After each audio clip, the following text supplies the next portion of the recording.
تكون أحب خلق الله إلى قلب رسول الله، ألا وهي أم المؤمنين عائشة.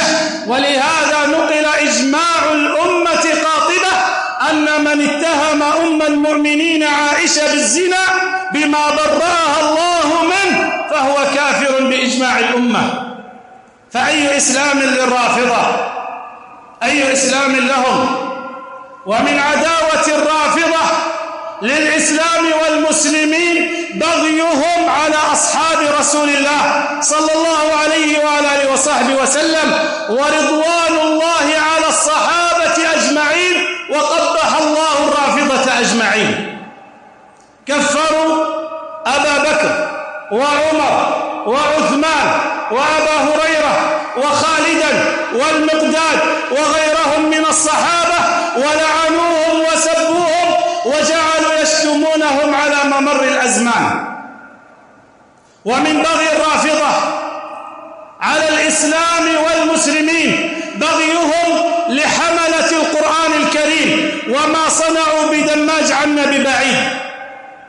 قتلوا حفاظ القرآن وقتلوا أهل القرآن الذين لم يسمع الناس عنهم إلا خيرا، ولم يرى الناس منهم إلا خيرا، فحاصروهم واجتمعوا بحدهم وحديدهم وقاتلوهم وقتلوهم. بل وصل الأمر للرافضة أن يدوس بعضهم كتاب الله لأنه وجده في صدر أحدهم وفي جيبه.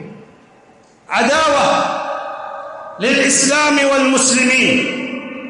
ومن عداوتهم ومن بغي الرافضة للإسلام والمسلمين بغيهم على كعبة الله المشرفة وعلى حجاج بيت الله الكرام. ذكر الحافظ ابن كثير رحمه الله في البداية والنهاية في حوادث 317 من الهجرة ما فعله الأمير المنصور الرافضي القرمطي بحجاج بيت الله. خرج